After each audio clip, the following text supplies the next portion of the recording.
GHMC వార్డుల delimitation final notification విడుదల చేశారు అధికారులు. 300 వార్డులతో ఫైనల్ నోటిఫికేషన్ రిలీజ్ చేశారు. ఈ నెల 9న ప్రిలిమినరీ నోటిఫికేషన్ రిలీజ్ చేయగా 10 రోజుల పాటు అభ్యంతరాలు స్వీకరించారు. 6000కు పైగా అభ్యంతరాలు వచ్చాయి. అభ్యంతరాలను పరిగణలోకి తీసుకొని ఫైనల్ నోటిఫికేషన్ విడుదల చేశారు జీహెచ్ఎంసీ కమిషనర్ ఆర్వి కర్ణన్.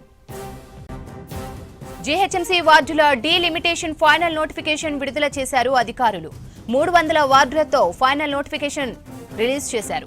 ఈ నెల 9న ప్రిలిమినరీ నోటిఫికేషన్ రిలీజ్ చేయగా 10 రోజుల పాటు అభ్యంతరాలు స్వీకరించారు. 6000కు పైగా అభ్యంతరాలు వచ్చాయి. అభ్యంతరాలను పరిగణలోకి తీసుకొని ఫైనల్ నోటిఫికేషన్ విడుదల చేశారు GHMC commissioner RV Karnan. GHMC delimitation final notification కు సంబంధించిన అప్డేట్స్ సదా అందిస్తారు. సదా చెప్పండి, డీలిమిటేషన్ ఫైనల్ నోటిఫికేషన్ పై అప్డేట్స్ ఏంటి? జీహెచ్ఎంసీ వార్డుల డీలిమిటేషన్ పై కాసేపటి క్రితమే GHMC commissioner RV Karnan final notification release చేశారు.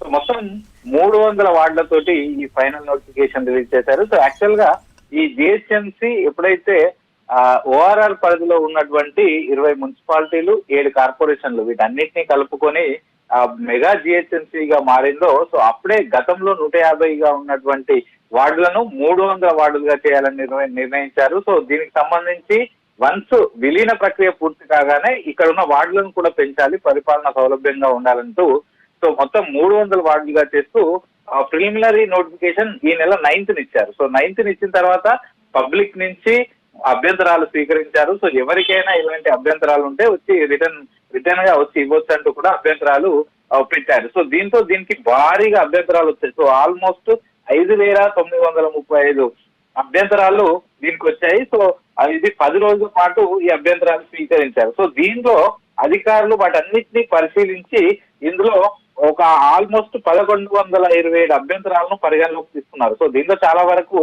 ఈ వార్డుల డీలిమిటేషన్ తర్వాత గతంలో ఉన్న పేర్లను మారవడం కానీ, లేకపోతే కొన్ని బౌండరీస్ మారవడం కానీ, లేకపోతే కొన్ని కాలనీస్ వేరే వార్డులో ఉన్నాయి ఈ వార్డులో కలవడం కానీ, అట్లాంటి బౌండరీస్ ఇష్యూస్ ఉన్నాయి. ఇట్లాంటివి అందులో సహేతుకంగా ఉన్నామని భావించిన 1127 ఈ అభ్యంతరాలను వాళ్ళు ఇచ్చిన సూచనలు 1127 పరిగణలోకి తీసుకొని మిగతా వాటన్నిటిని రిజెక్ట్ చేస్తూ వాటన్నిటిని ఫైనల్ చేసిన తర్వాత 2 days బ్యాక్ గవర్నమెంట్ కి ఫైనల్ నోటిఫికేషన్ పంపారు. సో దాన్ని ఈ రోజు GHMC commissioner RV Karnan release చేశారు. సో మొత్తానికి ప్రస్తుతం ఎన్ని రోజుల పాటు 150 వార్డులో ఉన్న జిహెచ్ఎంసీ ప్రస్తుతం 300 వార్డులుగా పెరిగింది, 300 డివిజన్లుగా పెరిగింది.